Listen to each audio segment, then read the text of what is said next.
My mom faked my paternity test to marry me off to her best friend. That sentence kept echoing in my head, long after the phone call ended. It started like any normal Tuesday evening. I was on my warm-out couch in my Raleigh apartment, half watching a documentary about space-time and half scrolling through my phone. The fridge was empty except for some string cheese and an expired Greek yogurt. Peaceful, quiet, just the way I liked it since the breakup.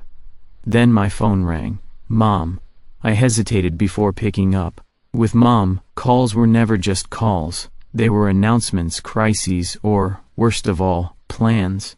"Lester," she blurted, not even saying hello. "Thank God, we need to talk, it's urgent." I sat up. "Hi Mom. I'm good, thanks for asking. How are you?" "Don't be sarcastic, this is serious." Her voice had that shrill edge I knew too well. "Catherine's pregnant." I blinked. "What? And it's yours." I blinked again. "What? You heard me, Mom," I said slowly. "Catherine and I never... We didn't... I mean, what are you even talking about? We never slept together." "You don't remember New Year's," she snapped. "You had too much to drink after dinner, Catherine stayed to help clean up, and well, things happened." "You don't remember that?" "No," I said, "because nothing happened." "That's your best friend, Mom." "And I was drunk, yes, but not passed out. Don't remember the night drunk." There was a pause. I could almost hear her gritting her teeth. "Well, Catherine's pregnant," she said, each word clipped, "and the paternity test says you're the father." I stood up. "What paternity test?" She went to one of those urgent care labs. She used...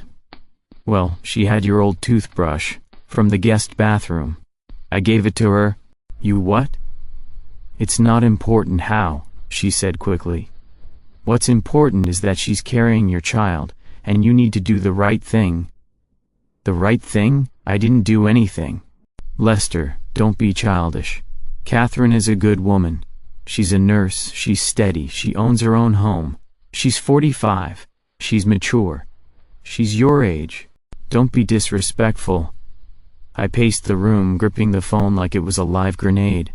"This is insane, Mom. She's your best friend. We never dated. Hell, we barely spoke at that dinner. You were flirting. I was asking her to pass the wine." Still, she pressed on. She stayed behind. "You don't remember what happened, but Catherine's sure." "Of course she is," I muttered. "You're 32, Lester. You have no wife. No children. You sit in that little box of an apartment, coding and watching alien shows. When are you going to grow up?" I closed my eyes. There it was, the real speech. The truth she couldn't hold back. "You always wanted me to marry Catherine, didn't you?" Silence. "She's been single since her divorce. She's been hanging around at every holiday, every family dinner. And you always sit her next to me. She's lonely, and you two get along." "No, you get along with her. I barely know her." "She's like family," Mom said sharply. "And now, she is family. This child needs a father." "Then explain the test." "I will. I'll get my own test." More silence. Then a new tone. Tight, cold. "I see. So you're going to humiliate her, call her a liar, make a scene?" "She's been through enough, Lester. She's been crying. She's scared. Do you really want to be that kind of man?" I pressed my fingers into my eyes. This wasn't real. This couldn't be happening. "You don't have to love her," Mom said, a little softer now. "But you can marry her. Do the right thing. Give this baby your name." "My name? What century are you living in?" "This is what families do. We protect each other. We don't abandon women just because it's inconvenient. We're not like that modern trash you date." I flinched. There it was, that tone. Old school, judgy, heavy with guilt. "I'll call Catherine," she continued. "Tell her you'll take her to her next doctor appointment. You'll want to start being involved. I'm not doing anything until I get a real test. You don't have time to play around with your little DNA fantasies, Lester. You need to be a man." Click. I stood there in silence, phone still in hand, like I'd just been slapped. I wasn't sure what was more disturbing, That Catherine might have faked a pregnancy, that my mom might have helped her, or that somewhere deep down, none of this surprised me. Not one bit. I met Catherine at a cozy little cafe downtown, the kind of place that smelled like fresh cinnamon rolls and overpriced coffee beans. A cheerful barista waved from behind the counter. Couples laughed at tiny tables. Someone was playing soft jazz on a keyboard in the corner. It was the worst possible setting for this conversation. She was already there when I arrived, sitting perfectly composed in a beige cardigan and pale blue blouse, sipping tea like she was waiting for a book club to start. "Lester," she said warmly, standing to give me an awkward half-hug. "Thanks for meeting me." I nodded stiffly and sat down. "Hey, so..." She folded her hands on the table, giving me that nurse-like, calm but judging look. "I know this is unexpected. I really didn't want to force anything. But I believe the child should know their father." "Right," I muttered, staring at the napkin dispenser like it held answers. "Just one thing, I don't remember us ever doing anything, like, at all. You were very drunk," she said gently. "After the New Year's dinner, you were vulnerable. We connected." "We connected?" I raised an eyebrow. "Catherine, we barely spoke the whole night." She smiled politely. "Well, sometimes things happen in unexpected ways. You were affectionate. I stayed to help clean up, and you asked me to stay a bit longer." One thing led to another. I searched her face for any sign she was joking. There was none. "You're telling me I got so drunk that I, without remembering, slept with you?" I asked, lowering my voice as a waitress passed by with 2 lattes shaped like swans. Catherine didn't blink. "It's not ideal, I know, but what's done is done." She reached into her bag and pulled out a folded paper, slid it across the table like she was offering a menu. "I didn't want to involve you without proof," she said, "so I took the initiative. The lab confirmed it. You're the father." I looked at the paper, hesitant. Then I picked it up and read the bolded sentence, "Paternity inclusion, 99.99% match." Below that, a jumble of names, test codes, and what I guessed were DNA markers. And at the top, in the corner, a logo. A strange, crooked logo. I leaned closer. It looked like someone had printed it from a website and then trimmed it with craft scissors. The edges were uneven. The font looked off. "You used... What lab is this?" I asked, narrowing my eyes. "Genesert," she said quickly. "They're local, very private. I didn't want to make a scene." I flipped the paper over. Nothing on the back, no contact number, no official stamp. Just a printout. "You took a toothbrush from my mom's place?" I asked. She nodded. "She helped. We agreed it was better than ambushing you." I stared at her. "You realize how insane that sounds, right?" Catherine looked unbothered. "Lester, I know this is a lot to take in, but I didn't come here to argue. I'm 3 months along. This child is coming. And whatever happened that night, it happened." I folded the paper again, carefully, like it might bite me. "I need to think," I said, standing up. "Of course," she said, serene as ever. "Take all the time you need. But I hope you'll do the right thing." I mumbled something, probably sure or and practically stumbled out of the cafe. The sun hit my eyes like a spotlight. I walked down the street, not seeing anything, just holding that paper like it was radioactive. 3 thoughts buzzed through my brain. 1, that lab result looked like it came out of a high school science project. 2, I still couldn't remember anything happening with Catherine, drunk or not. 3, my mom had helped with this, which meant this wasn't just about a mistake, this was something else, something bigger. And I wasn't about to play along without answers. If hell had a soundtrack, it would probably be a soft jazz version of Unchained Melody playing over dinner with your mom and the woman she wants to forcibly marry you off to.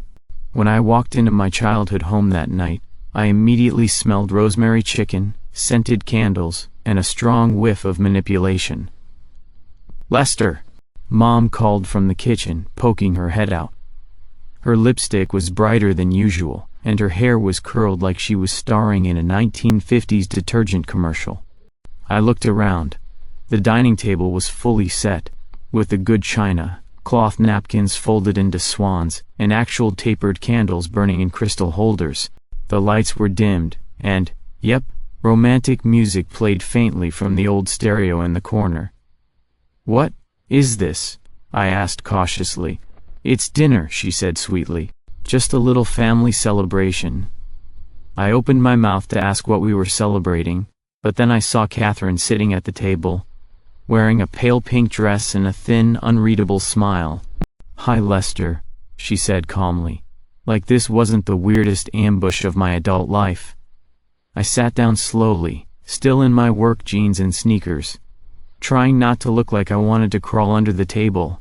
Mom floated over with a tray of something baked and gooey, then took her seat with a satisfied sigh. "So," she said brightly, unfolding her napkin, "I thought tonight we could talk about the future." "What future?" I asked warily. "The wedding, of course," she said, smiling with a level of confidence that should be illegal. "Mom," I said flatly, "there's no wedding."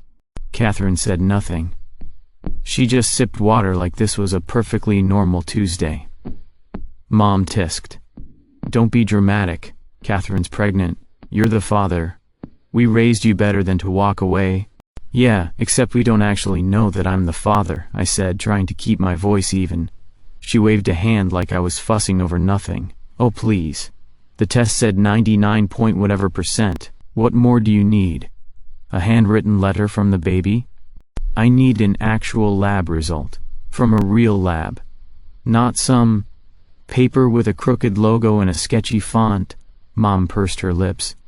"Honestly, Lester, I went through all this effort. I trusted that company." I blinked. "You trusted a company that prints results on copy paper with Comic Sans?" Catherine shifted, but still didn't speak. Then Mom leaned in, her voice taking on that nostalgic syrupy tone she used whenever she guilt-tripped me into doing something I didn't want, like going to prom or attending her Jesus and jazz brunch. "You know," she said wistfully, "your grandmother always dreamed of someone living in that old house again. I was thinking, maybe you and Catherine could move in together. Start fresh. Raise the baby somewhere with a backyard." "What is this, a Hallmark movie?"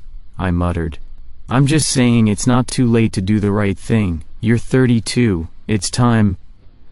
I stared at my plate.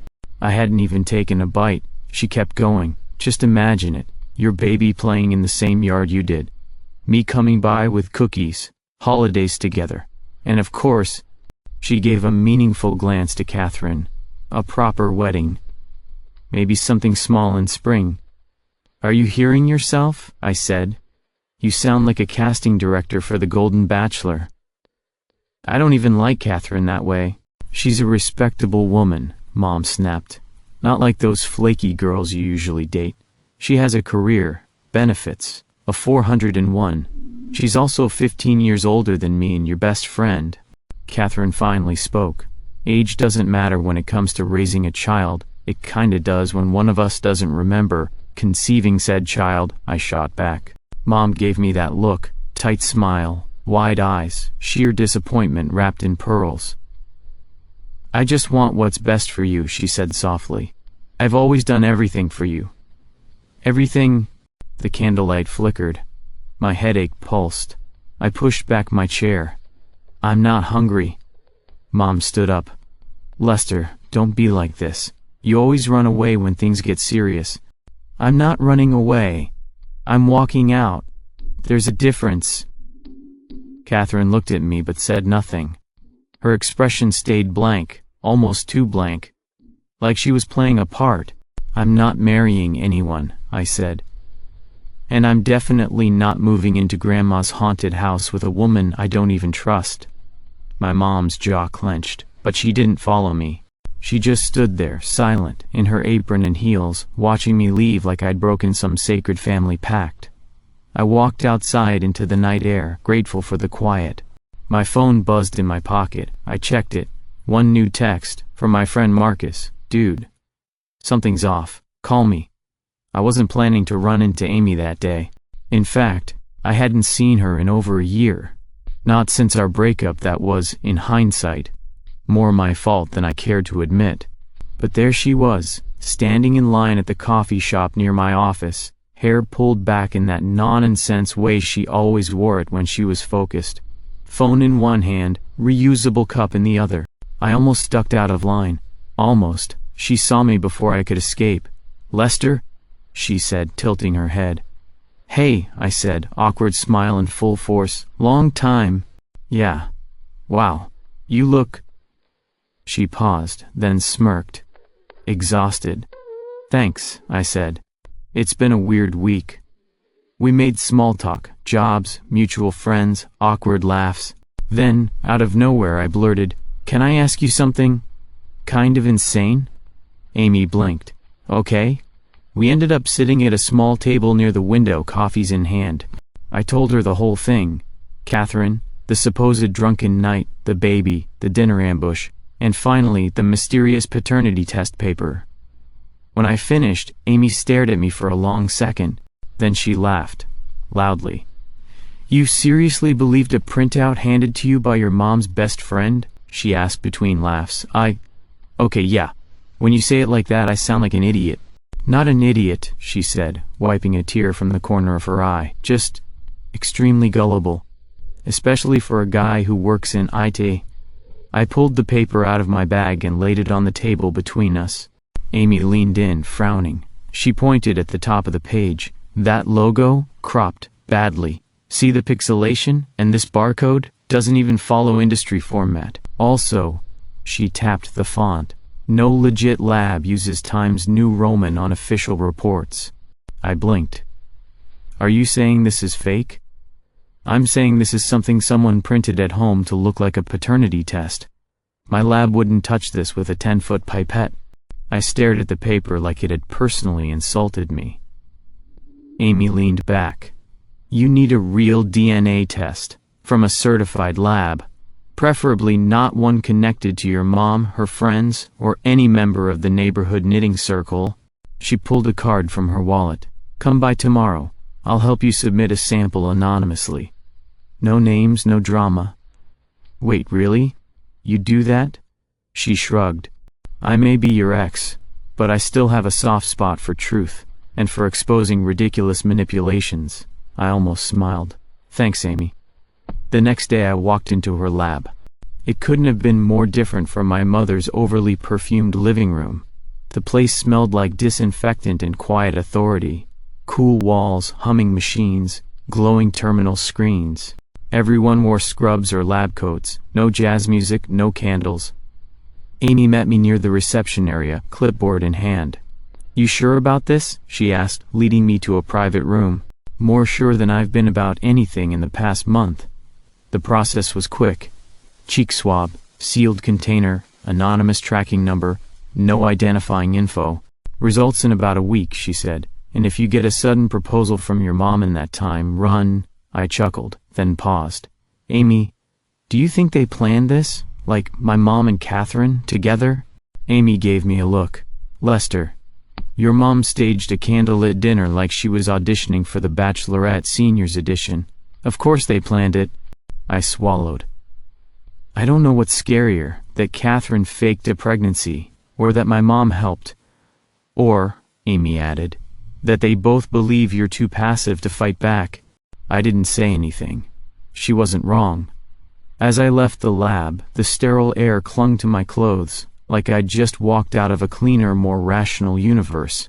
In the parking lot, I stood for a moment, staring at the sky. If this test came back negative, it meant I hadn't been irresponsible.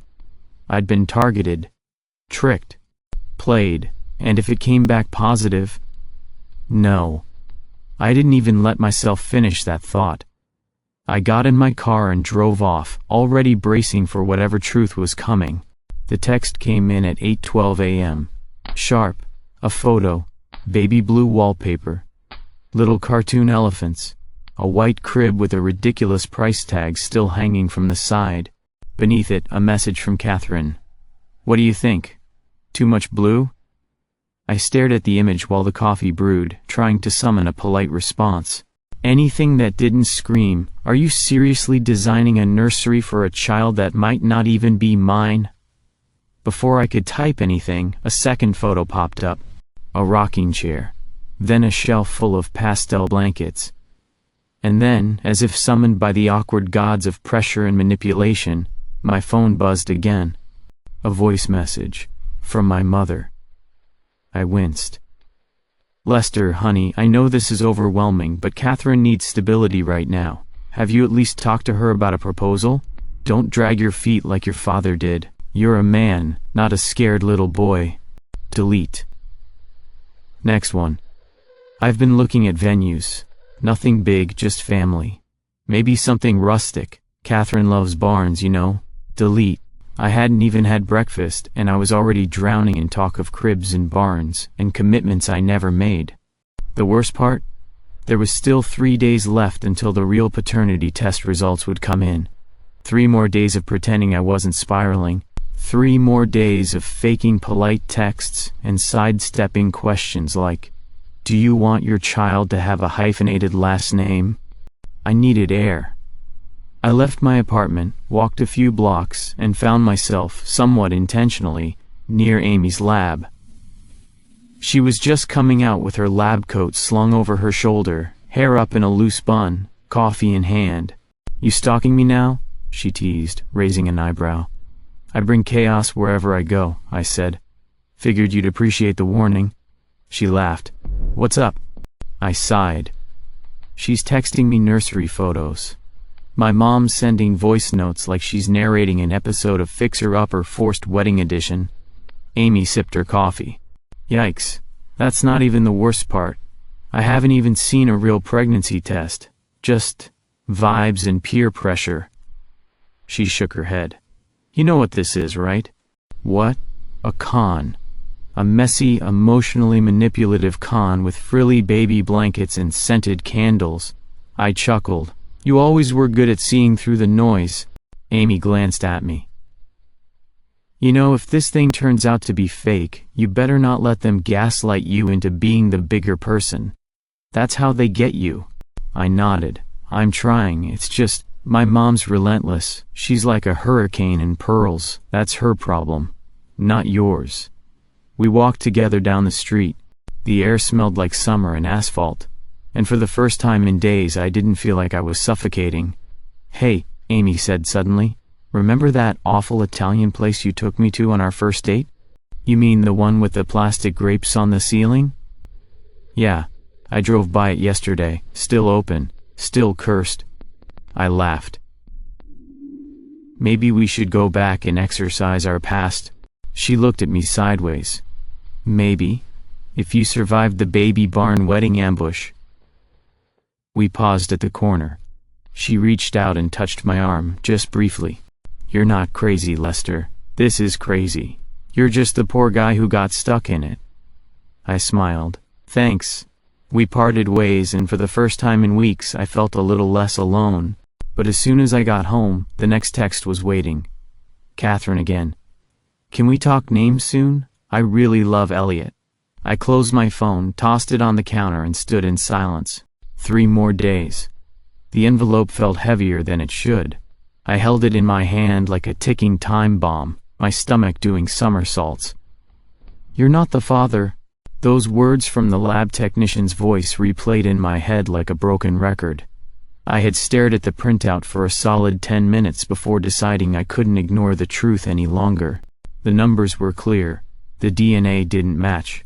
Not even close. Yet somehow my phone was already ringing. My mother. Lester. You have to come over, now. No hello, no small talk, just an order. I grabbed the papers, shoved them into my jacket, and drove to her house in that familiar fog of disbelief and rising anger. Pulling into the driveway, I spotted Catherine sitting on the porch, sipping tea with that calm, unreadable expression she always wore. I stepped inside, the papers burning a hole in my pocket. I have the results, I said, voice low but steady. Lois was in the kitchen, arranging flowers like this was just another one of her perfectly orchestrated afternoons. I dropped the papers on the table. She barely glanced at them. Lester, don't be ridiculous, she said, eyes sharp. There must be some mistake. I pointed at the report. This isn't a mistake. I'm not the father. The DNA test says so. Her face twisted. First, denial. Then anger. No. You don't get to throw this back in my face. I did everything for you. Her voice cracked, but the fury was undeniable. You've always been reckless, making mistakes. I just wanted to protect you. I swallowed hard, trying to keep calm. Protect me? By lying? She slammed her hand on the table, rattling the papers. Catherine is perfect for you. You don't have to be the biological father to be a father. Catherine finally spoke quietly.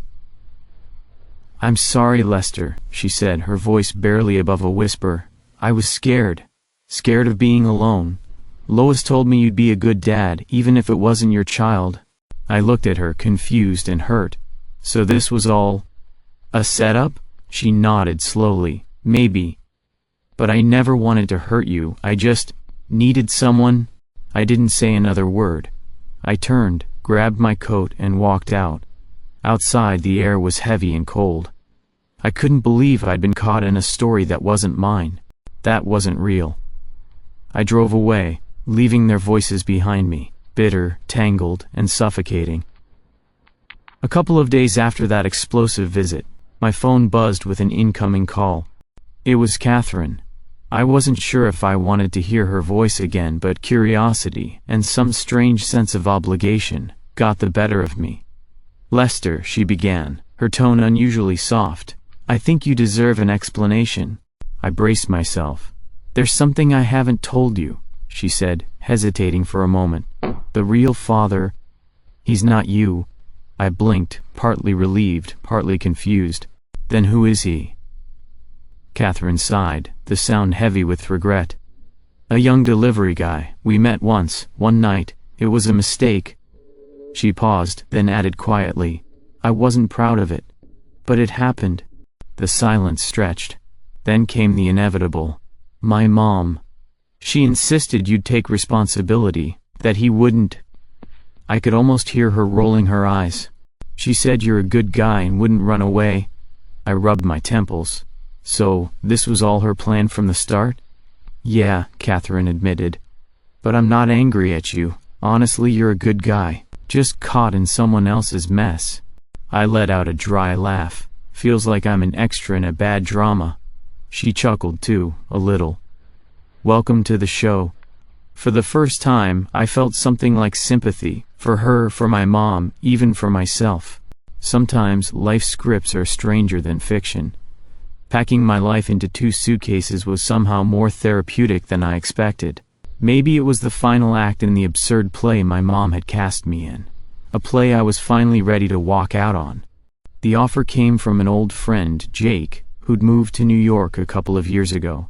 He called out of the blue, heard about my situation, and said, Lester, we've got an opening at the firm. You should come. New city. Fresh start. It felt like a sign. By the time the moving truck pulled away from my Raleigh apartment, I was halfway convinced I was finally shedding not just boxes, but the tangled mess of my past. New York hit me like a tidal wave. The noise, the endless river of people, the skyscrapers that made me feel both small and strangely hopeful. Few days after settling into my tiny studio in Hell's Kitchen, I met Amy at a cafe not far from my place. She was there early, sitting at a corner table with her usual bright smile and a steaming cup of coffee. Her eyes lit up when she saw me. Lester, welcome to the Big Apple, she joked, sliding a cup toward me. I smiled back, feeling a warm comfort I hadn't realized I'd been missing. So, how's the city treating you? Amy asked as we sipped our drinks. Like a beautiful chaos, I said, laughing. But better than family drama, that's for sure. She laughed too, the sound light and genuine. We talked about work, life, and everything in between. There was a subtle energy between us, a playful vibe that was refreshing after all the tension I'd left behind. When she mentioned a gallery opening she was organizing, I found myself genuinely interested. You should come, she said, teasing. I promise it won't be another episode of Mom and Friends Gone Wild. I chuckled, feeling something like hope bloom in my chest. Later that week, after a long day, I found myself on the roof of my building, staring out at the Manhattan skyline glowing under the setting sun. The city was alive, pulsing with endless possibilities. I thought about my mom, her scheming, her drama, the chaos she tried to control. And I realized, maybe she wrote the scripts, but now, I was the director of my own story. The night air was cool, but I felt warm inside. The past was behind me, and in front of me lay a blank page, waiting for a new authentic chapter. New York looked better without Mom, and for the first time in a long time, I was ready to live my own script.